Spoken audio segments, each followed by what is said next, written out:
Detail చూస్తే కృష్ణా గోదావరి జిల్లాల్లో తెలంగాణకు రావాల్సిన న్యాయబద్ధమైన నీటి వాటాపై త్వరలోనే స్పందిస్తానని అన్నారు బీఆర్ఎస్ అధినేత కేసీఆర్. స్వల్ప అస్వస్థతతో సోమాజిగూడ యశోద హాస్పిటల్లో చేరిన కేసీఆర్ ప్రస్తుతం వైద్యుల పర్యవేక్షణలో ఉన్నారు. తనను కలిసేందుకు వచ్చిన పార్టీ ముఖ్య నేతలతో మాట్లాడారు. రాష్ట్ర ప్రజలు వారు ఎదుర్కొంటున్న సమస్యలపైనే ఆయన చర్చించారు.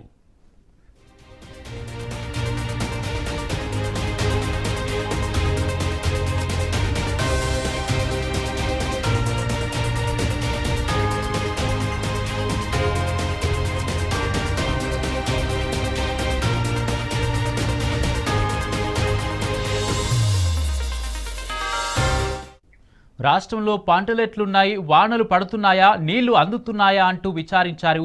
యూరియా అందడం లేదని చాలా చోట్ల రైతులు చెప్తున్నారని పలువురు నేతలు కేసీఆర్ దృష్టికి తీసుకొచ్చారు.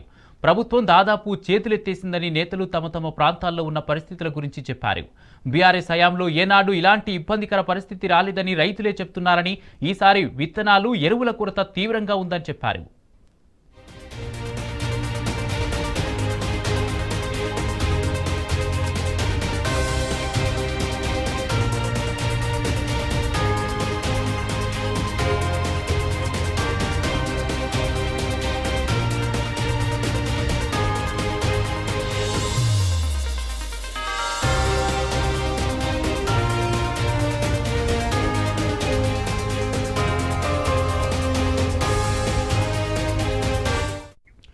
కృష్ణా గోదావరి జిల్లాల్లో తెలంగాణకు రావాల్సిన న్యాయబద్ధమైన వాటా గురించి ప్రభుత్వం చేస్తున్న వితండ, అర్థం పర్థం లేని వాదన గురించి చర్చకు రాగా దీనిపై త్వరలోనే తాను స్పందిస్తానని, ప్రజల ముందు వాస్తవాలను పెడతారని కేసీఆర్ చెప్పారు.